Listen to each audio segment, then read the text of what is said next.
Sarah, the J&J Reignite program was one of the earliest programs available. What led you all to start this program, and what did you see as the likely benefits, and how has that played out? Thanks for that question. Can everyone hear me okay? So similarly to what Supriya was talking about in terms of STEM, Johnson & Johnson has a Women in STEM 2D group. So it's women in science, technology, engineering, math, manufacturing, that's our M2, and design.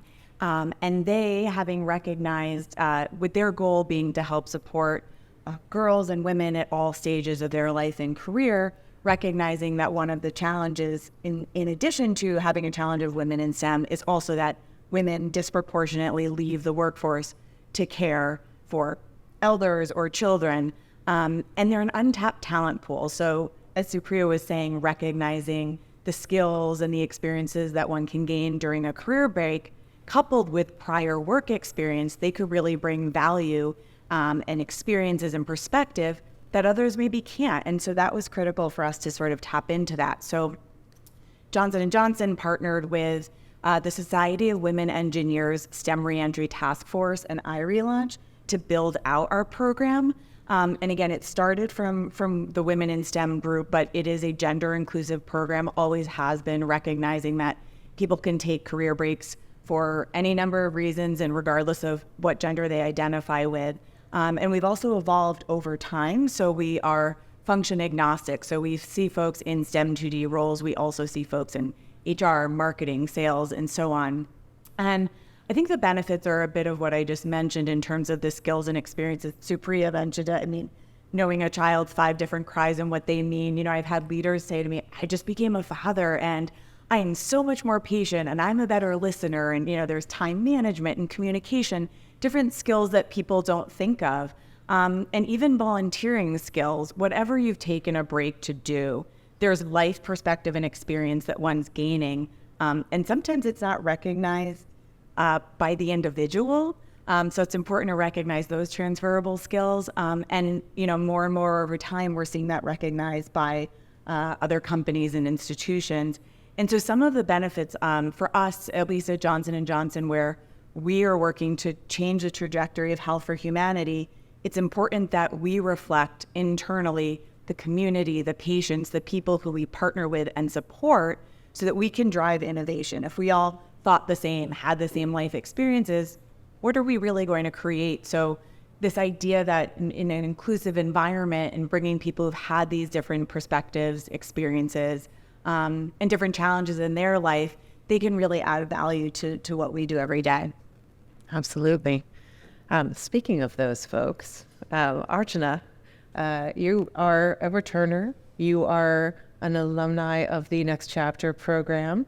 Tell us a little bit about your experience out of the workforce and trying to get back in.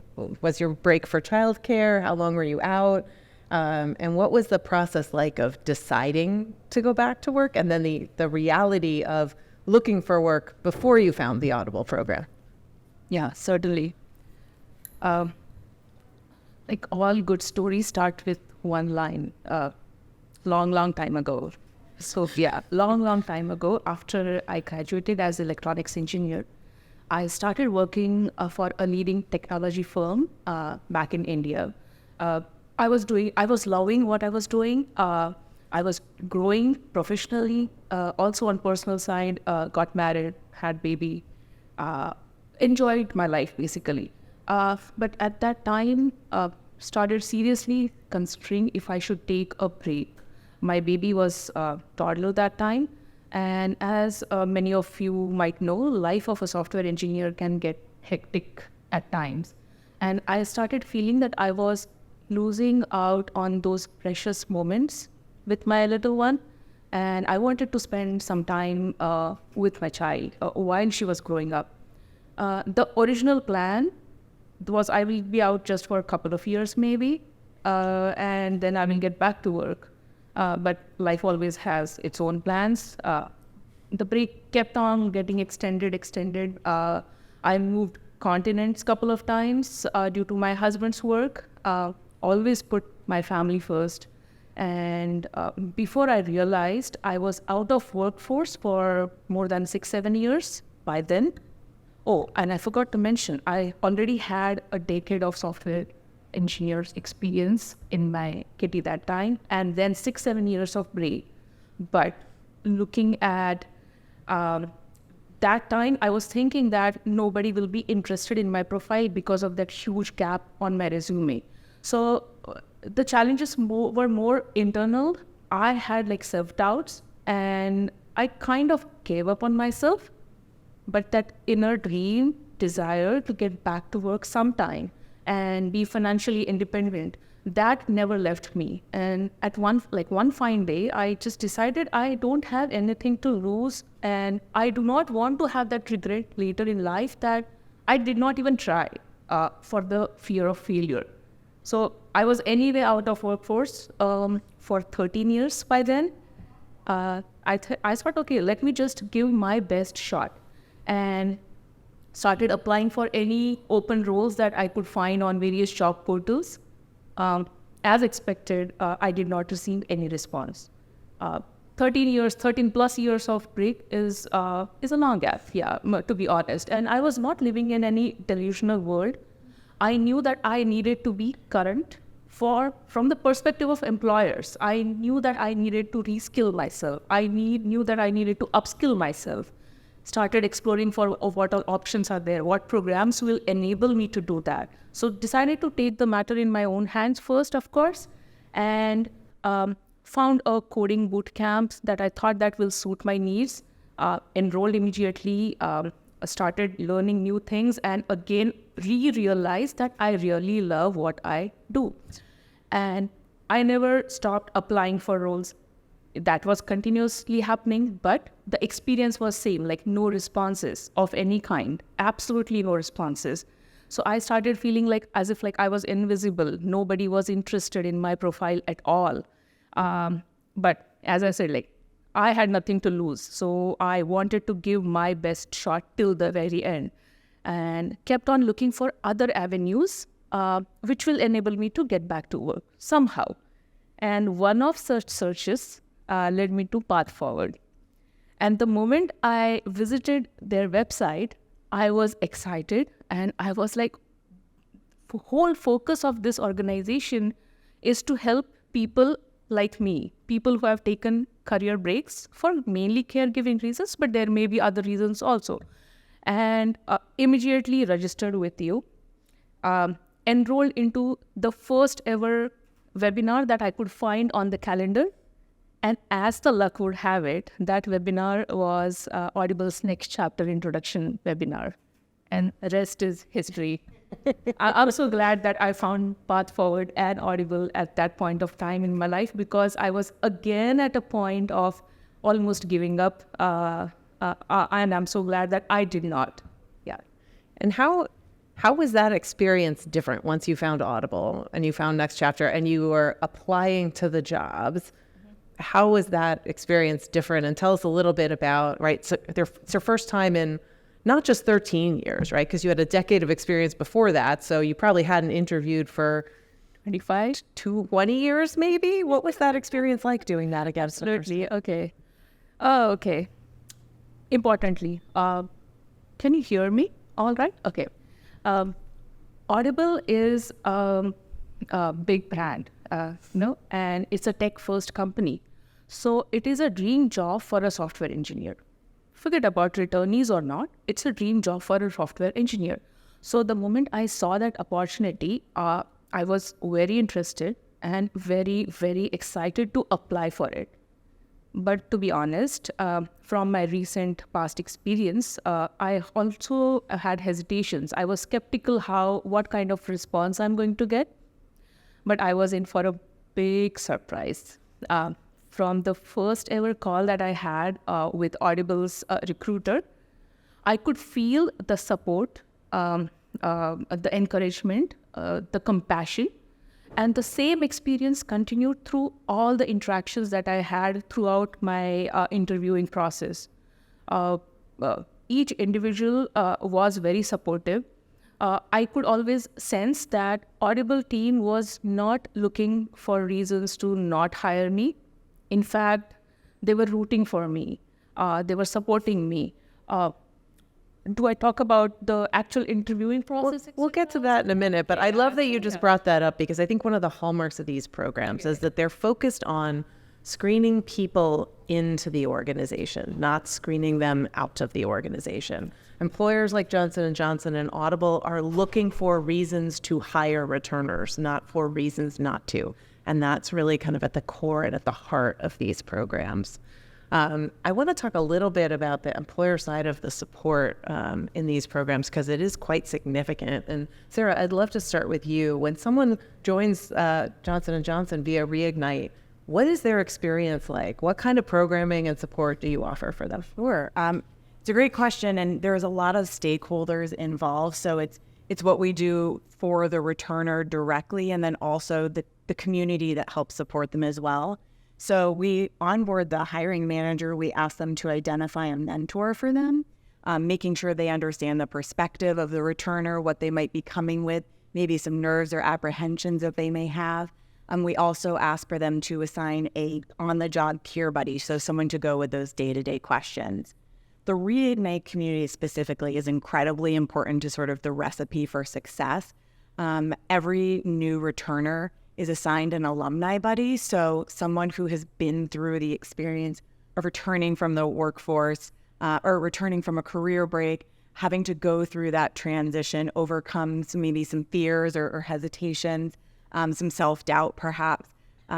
Every other week, we offer coffee chats. Sometimes there are opportunities just to network and learn from your other community members. Other times we do training on resiliency or coaching sessions on fighting the inner critic, maybe. And from a resiliency standpoint, I will say, these are resilient people. They've been through it, right? For whatever reason that they have taken a career break and they're coming back, they're someone who's demonstrated resiliency just by being there. But we like to offer programming to help support them as they continue their journey so that they can have long-term success upon their return. Yeah. I think that idea of mentorship and people who have been through the experience before is so important in the support. Supriya, anything you would add about next chapter, other things that you all do to help support the returners as they come through the program? Sure. I mean, everything you said is so integral. Alumni buddies, someone in the team who's a mentor.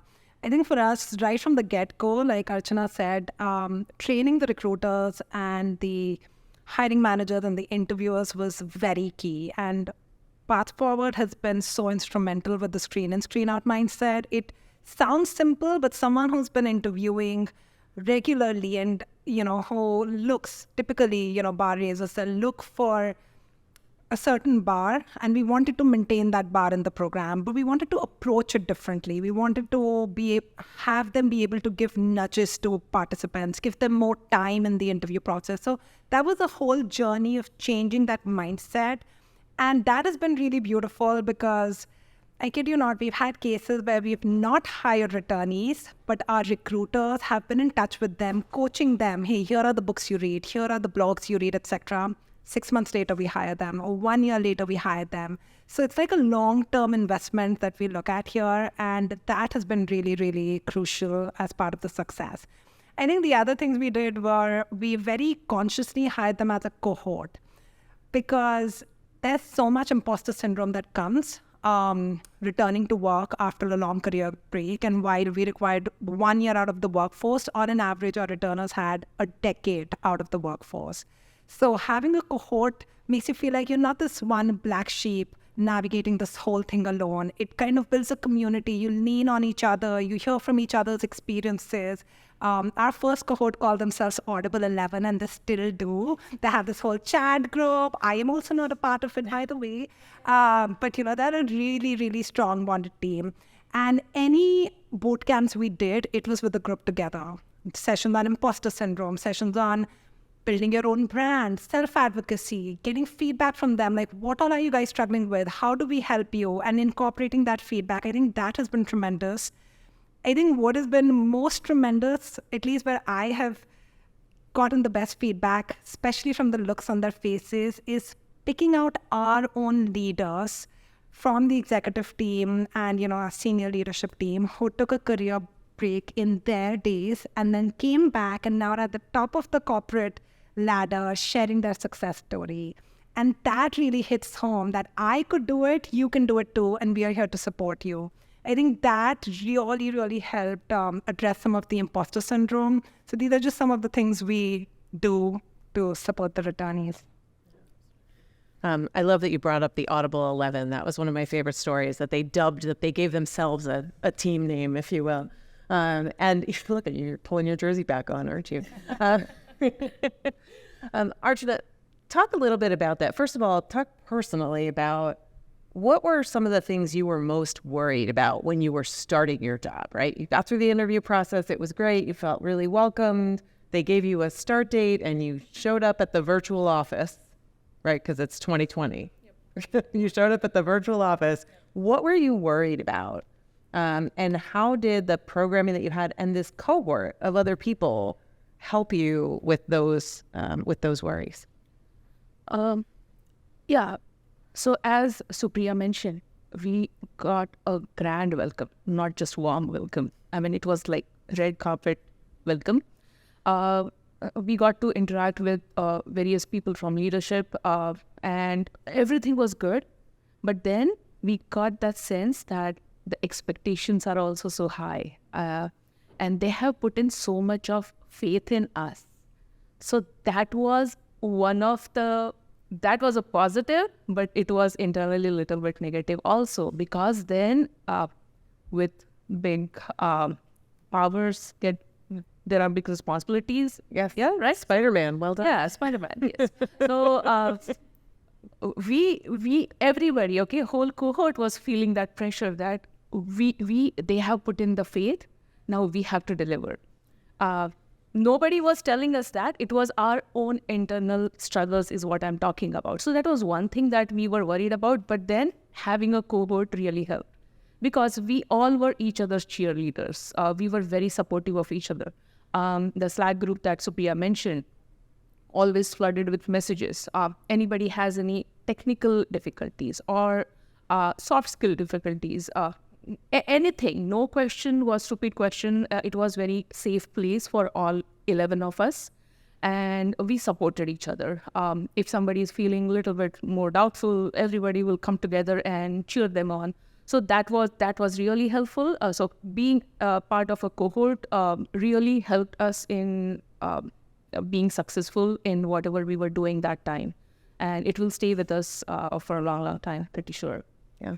I love what you had to say about like the great opportunity bringing with it a lot of sense of responsibility, because one of the things that I love and that I've seen so often in the returners that we work with is this sense of motivation that goes above and beyond what you see from other people starting new at the company. This urge to prove yourself, to show your value, a work ethic and a motivation that I think is really unique to this pool of people. And I kind of want to ask all three of you this question. What unique skills do you think that returners bring into an organization? And Supriya, I'll let you start. How much time do we have? Because I could go on and on. You have 3 minutes. 3 minutes each. So many skills. Firstly, I want to say the gratitude that they bring is just unparalleled. And I do want to say that we started our program in October 2020. Till now, we have a 100% retention rate. Not a single returnee who joined Audible has resigned. And that's the kind of gratitude and loyalty they bring. To her point, you invested in us, we will pay back. That's just, it's a beautiful feeling interacting with them. But, rolling with the unexpected, time management skills. I always say that there's certain skills that can be taught and certain that can't. We'll teach you all the tools and jargons and tech, but these are skills that you come with that take years and years to learn. And that is what our interview process was around as well.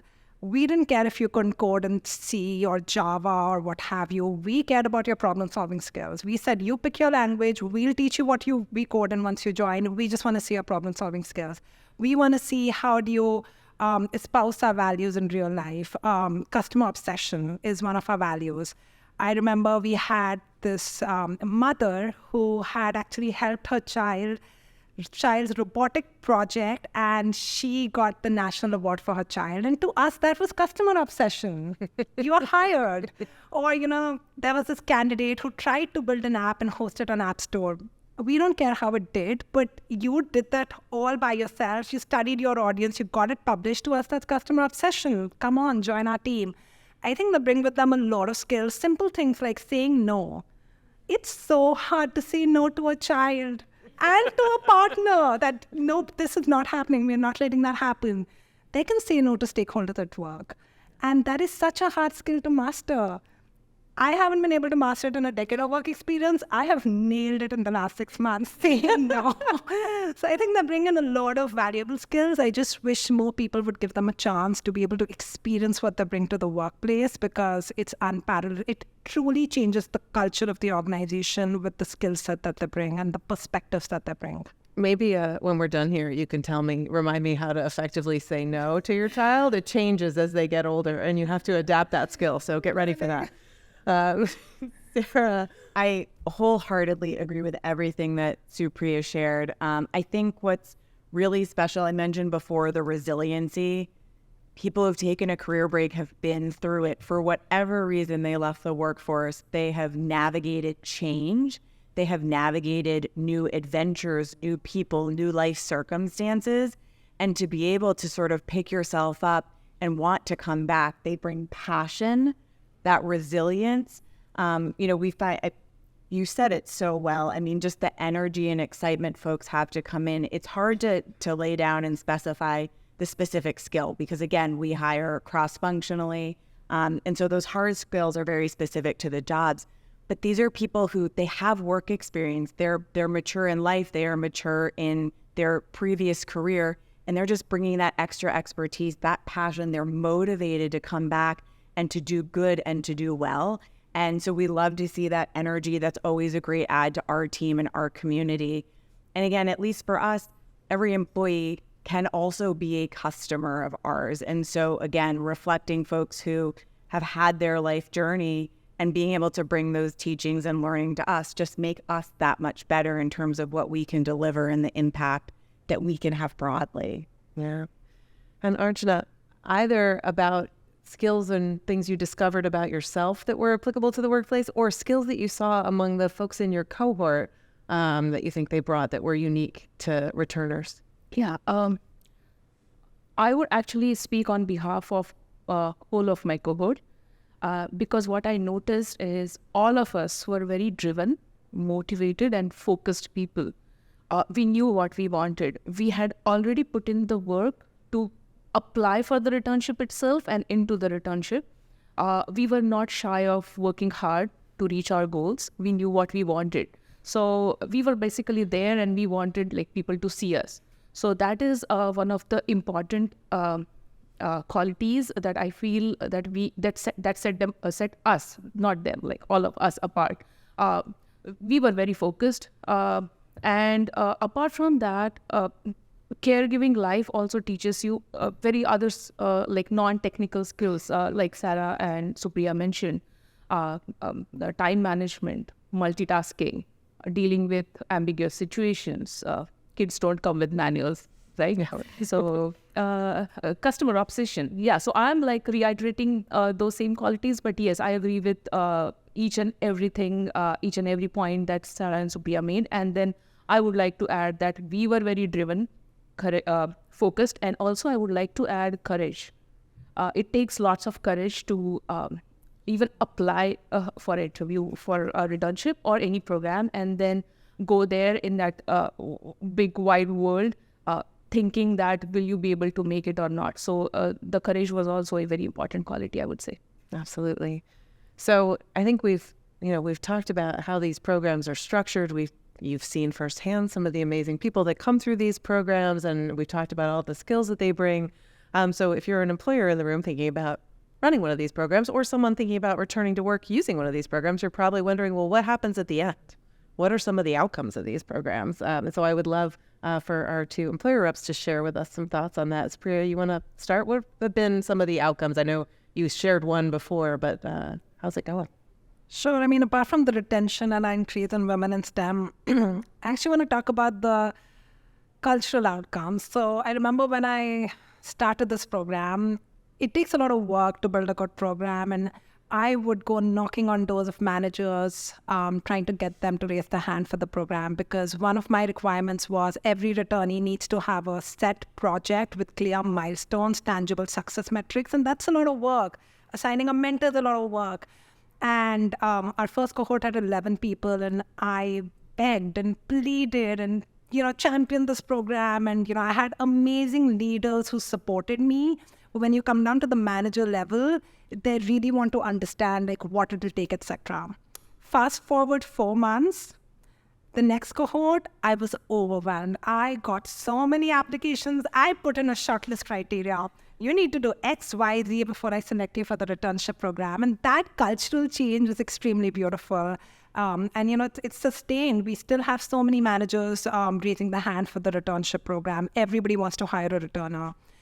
So that has been key. And I think the other thing I want to talk about is the ability to influence communities. Our team, along with Christine from Path Forward, was actually invited by the Democratic Women's Caucus in the Capitol in DC. And they wanted to learn more about returnship because they wanted to introduce such a program in the central government. And the fact that, the little thing we are doing in our small worlds collectively can create that ripple effect, that the conversations are going at that level, I think those are some really beautiful changes that we are seeing. So I have my fingers crossed that those changes continue. Yeah, me too. Sarah, I would love to hear about outcomes from Reignite, but I also, because your program has been around for a number of years, would love to hear how some of those outcomes or what you've learned about the program has caused the program to evolve at Johnson & Johnson. So if you could talk about that a little bit, that'd be great. Yes, and we have. So our program first launched in 2017 with 3 participants at one of our sites in Cincinnati, Ohio. We've since welcomed over 130 participants across 13 countries and all 4 regions. So similarly, as Supriya was saying, people are excited about this talent pool. They realize that it's untapped and the value that these folks can bring. And so folks are eager to include returners, as we call them, in their hiring process. When J&J first launched our program, it was specifically a returnship. So as Audible had explained, an internship-like program where someone comes in for 4 to 6 months and works towards a full-time opportunity. That was really successful, but over time, we've also seen sort of the mindset shift around this talent pool where we're seeing more and more returners come in through full-time opportunities. And in some of those cases, they're not jobs that are labeled as Reignite. They are traditional roles where internally, across recruiting, across management, folks see the value and appreciate the value that a returner can bring. And returners are competing for and winning traditional roles. So it's been really wonderful to see that evolution. We still have Reignite returnship roles. We still bring folks in. Anyone who comes to J&J is eligible to get the support and benefits of the program, which is really wonderful to see. And I think some benefits that I've noticed, I'm so inspired and excited to hear how things go at Audible and to see some similarities and, again, opportunities to learn and share. I think one thing that's really special, at least for employers, is a lot of us are all willing and happy to speak with other employers.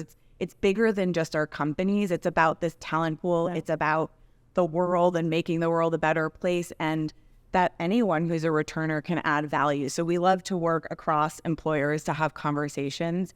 One of the things, Supriya, you were making me think about was in these biweekly coffee chats that we have, we provide different development opportunities or networking opportunities.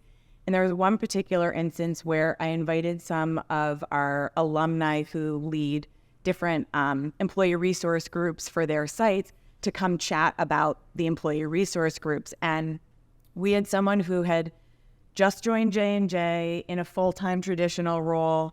After a 6-year career break, she heard about the ERG programs, immediately contacted her site and became a co-lead for that site OLA group. And I just, the support that the alumni, much as Archana explained about the 11, is that community and that support and wanting to help one another. It's seen both within the Reignite community as well as from outside of the Reignite community. Yeah. I love what you said about the managers who've interacted with returners in for past jobs and past cohorts of your program now are just looking at returners through the regular process. You know, in our work at Path Forward, I have said from the very beginning that my goal as an organization is not to be necessary, right? You advocate until there is change, and then you can step away. And so I love to see that programs that have been around now for 6-7 years are starting to really impact the cultures. Yours has also, even in its nascency, started to impact the culture and create that kind of change in the way that managers across the organization think about this. And yet, despite all these outcomes, right, the retention that you're seeing, the conversion that you're seeing, the change in thinking in your organization, the representation of women in your organization, there are only 225 companies in the United States that have ever run a program like this. It's a drop in the bucket. Why do you think that companies are reluctant to run these kinds of hiring programs? Sarah, Supriya, either one of you? I think there are multiple reasons. I think one of them is we often tend to confuse relevant work experience with recent work experience. And that, I think, is an inherent flaw in how we look at our candidates, because returnees do bring a lot of interesting work experience, even from the past days, and they upskill themselves. So that is definitely once the confusion between the two. But I think the bigger problem is also confusing equity with equality. There's this assumption, because we've spoken to many peers, and there's this assumption that, hey, my role's open. I'm not stopping anyone from applying. If we get a good person, you know, who has those skill sets after a caregiving career break, we will hire them. That's not equitable. That's not a level playing field. And that's what we try to do. That's what I'm hearing J&J try to do. And that's what, Christine, you've always advised us as the subject matter expert here, is to create that level playing field. They need a different recruitment program. They need a different kind of development program. They do need some ramp up support. And any work on equity takes a lot of time and a lot of effort and right intentions. And I think collectively we have to work together and invest that time and invest that effort to see the results. It will not come right away. We launched our program in October. We actually started working on it in May 2020. So it took us that much time just figuring out the programming to set them up for success. And to be able to do that, I think conversations are needed. Conversations like this, conversations where I'm thankful to each one of you to take time and lean in with curiosity to learn this as employers to potentially start in your organizations, or Christine and Path Forward for being the true champions and advocates of caregivers, of peer organization. Like, we need to keep having these conversations and keep them active and alive and share our success stories and our best practices so others can learn. And honestly, my advice is, it's one of the best kept secrets, this talent pool. Get on board now, because the secret's going to be out and everybody's going to be in it in a few years. So get on it now and make the most of it. That's my one advice part. I love it. Sarah, any thoughts about the proliferation of these programs, why it hasn't happened, how they might need to evolve in the future to make them more attractive to more employers? Absolutely. I think one thing that a lot of companies are doing now is talking more about skills versus what is the job you did yesterday or you did 10 years ago, and how does that translate to that exact job now? It's really being able to evaluate what are the skills that you exercised in your prior career. What are the skills and experiences that you gained or exercised in your career break? And how does that directly apply to the jobs of today? Because they may not be the jobs from before, but that doesn't mean the skills or experiences aren't applicable. So I think there's something for the returner to think about in terms of what they're looking for and how they're going about finding opportunities for themselves. And then also for the employer to think about, well, I need these skill sets, but the perspectives and experiences that come with it. And I agree with Supriya and Christine. Thank you for the opportunity to speak with you about it today too. And NJBIA is this forum, as Supriya said, is an opportunity to share with folks that this talent pool exists. there's program and support that can be put in place to help them, returners be successful and to help a company be more successful. And again, it's a secret, right? And I think more and more, again, we welcome these conversations because sometimes you just don't know what you don't know until somebody tells you you didn't know it. So appreciate the opportunity to share and talk with others about it. And speaking of sharing and talking with others, does anyone in the audience have questions, things that you were wondering about as we have this discussion up here? I want to make sure we leave time to answer those questions. Yeah, the front row.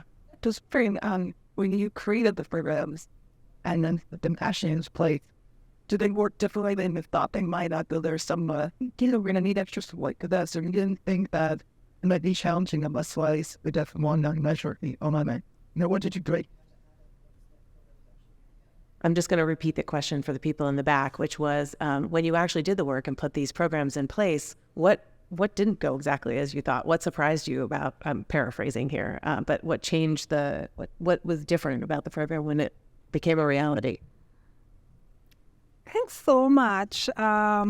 We were continuously learning, and that's why we had regular feedback sessions with them, and some of it would be really insightful. So for instance, by mid 2021, end of 2021, the restrictions around COVID were getting easier, and I was trying to do this whole offsite for them and start getting them into office. And I thought they'll feel more integrated. And one of the feedback I got was, no, we feel more integrated when we're the same size box on a screen as our leaders. That makes us feel more confident. And that to me was eye-opening. I never thought of it like that. Or, we had a champion for this program who was a VP, very, very committed to the program. And he had lunch with them. And I remember speaking with him, and he's like, I want to have a 1 hour lunch with each one of them. I'm like, 1 hour, 11 people, and we're going to keep having these cohorts. Are you sure? He's like, yes. And a part of me was nervous, what are they going to talk to a senior VP for an hour? And then the returnees would come to me and be like, that was the best conversation. I spoke about my child. I spoke about my family. And I learned about this thing that Audible's doing and that thing. And I think hearing from a leader hit them very different. And that is then something I integrated in the following cohorts of the program. There are things that we kept adapting, but I think the part of the chime screen, it's still is very interesting to me that was a perspective that I totally did not factor in. So now we do purposefully keep certain sessions remote to foster a little more inclusion and just get them a little more integrated before we do a lot of in-person conversations. And Sarah, what were some things that maybe when you came to the program you hadn't anticipated or that were different than you expected? Sure, so much. But I think that's a piece of it too, is just being open to evolving. So it's having the right level of leadership support to be able to make some of those changes, get sponsorship for those changes. And then to Supriya's point of constantly asking for feedback, checking in. I mean, we're going to have a alumni forum coming up soon. Without myself present, it was an opportunity for alumni to say, okay, we're 6 months out, we're 2 years out. What else will we like from the program? What will we like from each other? So continuous opportunities to learn about what makes it work best for the hiring manager, what makes it work best for the returner, and then all the other stakeholders. So again, we're keeping all the stakeholders in mind and making sure that we're delivering what's best for our returners and for the company. Thank you. Yes. Oh, excellent. Now I won't do a bad job of repeating the question. I had to step out, so if this was covered, please let me know. But you mentioned leadership, importance of having sponsors. I think having that VP figure who's going to invest that time is so critical. But I'm sure you all also have experience of having to overcome some skepticism or non-reaction. So I'm sure you're pitching this to your leadership to accommodate returnees. And I'm sure there's a whole spectrum of reactions and responses. So could you share maybe an example of using data or using anecdotes, whether it's qualitative or quantitative, to overcome that skepticism in your career? I think in my case, I was really lucky because my HR head, Anne Arney, I want to say 13 years back, she was in Bloomberg and she launched the first ever returnship program. And there wasn't really a term for it back then, but she launched something like this. So, when I went to her with the proposal, she didn't even listen to the whole thing. She's like, you have my approval.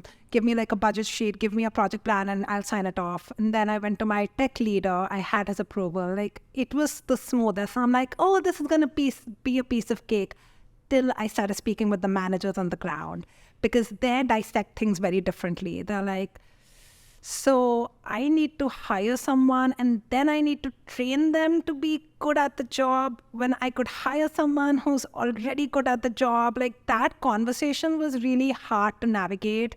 And that is where we kept kind of going back to our values of activate caring. Like, this is what is part of our DNA. This is what is the right thing to do. We also have very dedicated efforts towards our DEI goals. And we were like, this is the right thing you're doing in the spirit of, spectrum and belonging. I think that kind of helped them take a chance. But I will admit it was hard, because one manager put it very nicely when we had him. He was one of the early managers on the first cohort, and he trained the managers for the second cohort. And he said, you will need to develop the person. You will need to put in time to develop the person. You're not getting a ready talent. But those 16 weeks of effort that you put in, it reaps benefits, and how. And we actually hired returnees at a certain level. And at the end of 16 weeks, most of them got full-time offers at a level higher. Some actually got offers at 2 level higher, so at senior levels. All it takes is 16 weeks to just refine and chisel some skills. But yeah, the conversation with the managers initially did take some effort. A lot of similarities for us. And I would say, can everyone hear me? Okay. Similarities for us. And I think over time, looking at external benchmarking to understand how are other people doing it? What are, success rates? What's the value proposition that folks are seeing? And then the longer we have the program, the more data we have to share, and we get to share success stories of someone getting promoted or entering into a new space of the organization or into a new function. Also getting hiring manager stories too, because we love to showcase the returners. What was their past career? What was their journey through their career break and their path and experience coming back? But also from the hiring manager perspective, for them to be able to stand up and say, here's why this hire was valuable for me. Here's why I would do it again. That is incredibly influential when we're trying to work with other leaders to do something similar. And I'll just chime in quickly, as an organization that has worked with hundreds of employers to run these programs, being able to talk to an employer that's thinking about doing this, and maybe someone who doesn't have senior leadership support. Those success stories are really important, but also we aggregate a lot of kind of cross-company level data to show that these companies can be successful in technology, they can be successful in finance and marketing and HR. We have hundreds of success stories on our site across every function, and I think it's in every industry. And I think that is something that is also really important to getting more people on board, is to sort of see the breadth of success that companies have seen. Do we have any last questions? Yes. Where are you looking, or how are you attracting the candidates to your programs, and where are you looking for them? So I'm going to take this for a second and just say that returners hide, and they have been taught to hide. Everybody has seen the Winston Consulting on somebody's resume because they're trying not to show that they had a 9-year break in their career. So it can actually be quite challenging. And some companies have taken some steps, like LinkedIn now has a career break feature so that you can call it out. Some people have adopted that, some have not. They're still quite nervous about it. And a lot of the time it comes down to word of mouth. Archana, how did you hear about Path Forward or about Audible's program? Just persistence. I was not ready to give up, kept searching. And yeah, one search landed me there. That's it. So, but after I got to know about it, then there was lots of word of mouth happening, because I was standing on, I was ready to stand on the rooftop and shout out that, okay, go to Path Forward, look at the returnship opportunities or something like that. I have informally done these kind of Zoom sessions with people who approached me looking at my LinkedIn profile, because my LinkedIn profile doesn't hide that I was on a break. So I have done that multiple times in the past. Recently, not so much because of lack of time, but yeah, I wanted to pay it back, definitely. Yeah, and there are a number of organizations Sarah mentioned earlier, the Society of Women Engineers, iRelaunch, our organization, and then just people who are looking at specific companies and specific brands that are near them and find these kinds of opportunities. Any other places that you all have sourced returners that you want to mention? I mean, you've mentioned a lot, but I would say, again, going back to word of mouth, our employees are our strongest advocators, particularly our returners, but then anyone who's aware of returners, because it's the person you volunteer at the PTA with. It is your neighbor down the street. You might know someone. And so being able to, having the awareness and then being able to share it, that's really powerful. So we do have a referral program as well. I think I would just add, so we obviously partnered very closely with Path Forward, and Path Forward has this line in some of their presentations that I really like. Either you are this person, or you know this person, or you know someone who knows this person. There's so many of them. I think what was really interesting to me was when we launched our first cohort, I started getting a lot of messages from employees, my wife, my sister, my niece. So as she said, they're hidden and we've conditioned them to hide, but they're there. Word of mouth. Hidden in plain sight, and they are jewels. So if you are an employer sitting in the audience and you're thinking about starting a program like this, I know this panel has convinced you that it's something that you need to explore. If you're someone who is looking to return to the workforce, I hope you learned some things today about some pathways that you can find. And I think we are at time, but I want to thank you all for joining us today.